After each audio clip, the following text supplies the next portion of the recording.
আজিজানে মোহতারাম সামাইনে মুআজ্জাজ, নবী বংশের সঙ্গে ভালোবাসা রাখা, মোহাব্বত রাখা, এটা আইনে ঈমান, এটা শরীয়তের সংবিধান, এটা শরীয়তের সিস্টেম, এটা শরীয়তের তারিকা। আজিজানে মোহতারাম, আহলে বাইতের সঙ্গে ভালোবাসা রাখলে, আহলে বাইতের সঙ্গে মোহাব্বত রাখলে কি হবে? আল্লাহ রাসূলের সাহাবী হযরত আবি যার গাফফার রাদিয়াল্লাহু তাআলা আনহু থেকে হাদিস বর্ণিত হবে। পারবেন 50-100 করে দিতে পারবেন? এই হাদিস কানা মুসলিম শরীফের 2য় খণ্ড, পৃষ্ঠা নাম্বার 279, মিশকাত শরীফের পৃষ্ঠা নাম্বার 567 মধ্যে এই হাদিস কানা বর্ণিত।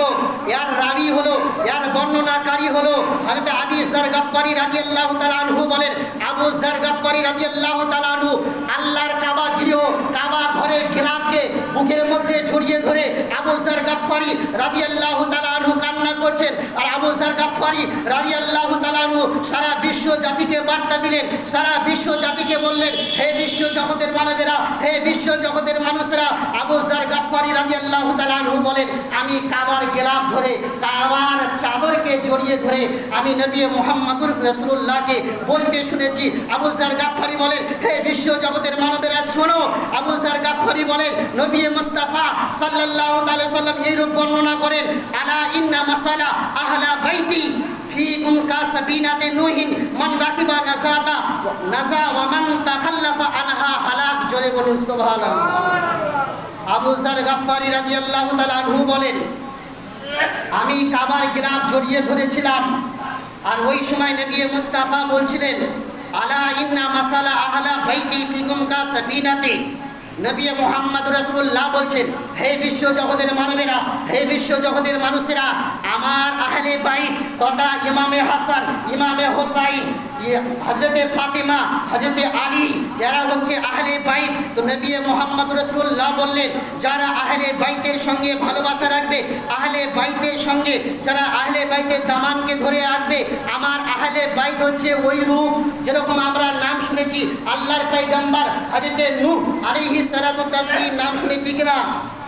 তো আল্লাহর পয়গম্বর নূহ আলাইহিস সালাতু তাসলিম আল্লাহর সংবিধানে, আল্লাহর হুকুমে দীর্ঘদিন ধরে আল্লাহর ফেরেশতা জিবরিল আলাইহিস সালাতু তাসলিমের মাধ্যম দ্বারায় বিভিন্ন গাছের সেই তক্তা দিয়ে নূহ আলাইহিস সালাতু তাসলিম একটা কাস্তি বা নৌকা তৈরি করেছিল। আর নৌকা তৈরি করার পরে আল্লাহর সংবিধান ছিল, আল্লাহর পয়গম্বর নূহ আলাইহিস সালাতু তাসলিম বলেছিলেন, এ আমার মাননেওয়ালা, তোমরা যদি এই নৌকার মধ্যে আরোহণ হও তাহলে তোমরা বেঁচে যাবে, আর যদি তোমরা আমাকে মিথ্যা মনে করে, আমার কথাকে মিথ্যা বলে যদি তোমরা নৌকার উপরে আরোহণ না হও তাহলে তোমরা পথভ্রষ্ট হয়ে গারাত বা ধ্বংস হয়ে যাবে। জোরে বলুন সুবহানাল্লাহ। ওই জন্য নবী আমার বললেন, আলা ইন্না মাসালা আহলে বাইতি ফিকুম কাসাবিনাতে নূহিন। আহলে বাইত হচ্ছে ওই রূপ যেরকম হযরতে নূহ আলাইহিস সালাতু তাসলিমের সাফিনা শব্দের অর্থ হচ্ছে নৌকা। তো আল্লাহ নবী বললেন, হযরতে নূহ আলাইহিস সালাতু তাসলিমের ন্যায় হচ্ছে আমার আহলে বাইত। সেরকম নূহ নবীর কাস্তির মধ্যে যারা আরোহণ হলো না, যারা তার মধ্যে তারা প্রবেশ করলো না, তারা যেরকম ধ্বংসপ্রাপ্ত হয়েছিল, অনুরূপ যারা আমার আহলে বাইতের দামানকে ছেড়ে দিবে, আমার আহলে বাইতের, আমার বংশের যারা মোহাব্বতকে ছেড়ে দিবে, তাদের দামানকে ছেড়ে দিবে, তারা পথভ্রষ্ট হয়ে যাবে। জোরে বলুন সুবহানাল্লাহ।